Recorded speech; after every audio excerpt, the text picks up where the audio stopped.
समय का सदुपयोग जो करता है उसी व्यक्ति को समय के साथ अच्छे परिणाम मिलते हैं। ऐसा ही हुआ जब सोनू और वानी के एनुअल एग्जाम्स आने वाले थे। अरे अब तक पढ़ रही हो, चलो खाना खाते हैं। बस थोड़ा सा प्रोजेक्ट बचा है, नहीं किया तो टीचर डांटेंगी।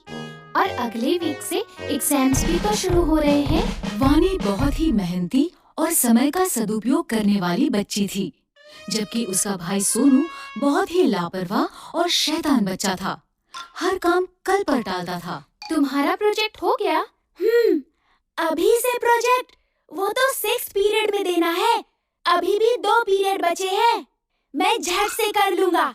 अब जल्दी आओ, भूख लगी है और खेलना भी है। अरे सुनो, रुको, नहीं करोगे तो टीचर डांटेंगी।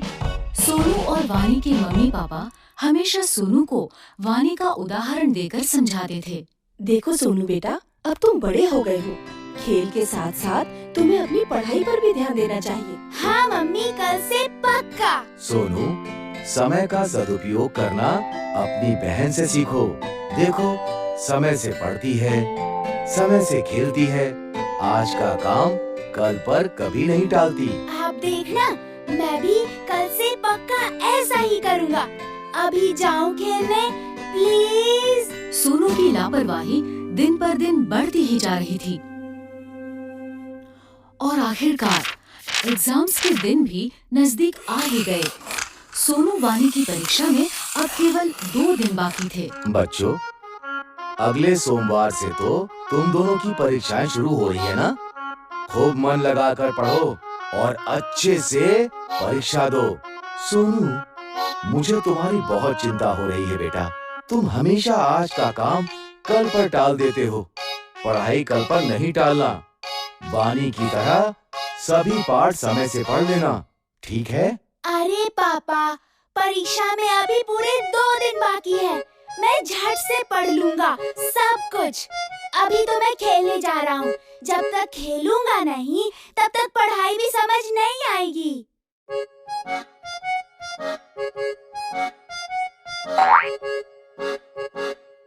अरे वानी, देखो ना, कितना सुहाना मौसम हो रहा है। आओ ना, थोड़ी देर खेल लेते हैं। पढ़ाई तो बाद में भी कर सकते हैं, झट से सब हो जाएगा। हाँ, मौसम तो सुहाना है, लेकिन मुझे मेरा पाठ पूरा करना है। कल परीक्षा है। इस मौसम में तो खेलने का मजा ही कुछ और है। तुम पढ़ती रहो, मैं तो चला खेलने। कुछ देर बाद वानी ने देखा कि सुहाना मौसम धीरे धीरे आंधी तूफान का रूप ले रहा है और काले बादल उमड़ रहे हैं, मानो बारिश कभी भी हो सकती है। बारिश का मौसम देख वानी को चिंता होने लगी कि अगर बारिश आ गई तो उसका पाठ कैसे पूरा होगा, क्योंकि बारिशों में अक्सर घर की बिजली कट जाती है। उसने सोनू को आवाज दी। सोनू, सोनू सुनो, मौसम देख के लगता है बारिश होने वाली है। शायद रात को बिजली भी कट जाए। खेलना छोड़ो और आकर अपना पाठ पूरा कर लो, वरना कल परीक्षा में क्या लिखोगे? चिंता मत करो वानी, अभी तो दोपहर ही हो रही है। रात को बैठकर मैं फटाफट सब खत्म कर लूँगा। बिजली नहीं जाएगी, बल्कि बारिश के बाद पढ़ने में और मजा आएगा। अच्छा, मैं जाता हूँ, मेरी बैटिंग आ गई। सोनू देर शाम तक खेलता ही रहा, लेकिन उसकी चिंता तब बढ़ी जब अचानक से बारिश शुरू हो गई। सोनू बुरी तरह घबरा गया और घर लौटा, जहाँ आकर उसने देखा घर पर ही नहीं बल्कि पूरे गांव में बिजली नहीं है। ये देखकर सोनू जोर जोर से रोने लगा। कल परीक्षा में मेरा क्या होगा? मैंने तो एक पाठ भी नहीं पढ़ा और अब तो बिजली भी नहीं है। मैं तो फेल हो जाऊंगा। मैंने कहा था ना, अपना पाठ समय से पढ़ लो। मैंने तुम्हें 1 हफ्ते पहले ही कह दिया था कि समय पर पढ़ाई कर लेना, लेकिन तुम्हें कभी कुछ समझ में नहीं आता। अब भोगो। सॉरी पापा, अब मैं क्या करूं? काश मैंने सही समय पर ही अपने पाठ पढ़ लिए होते।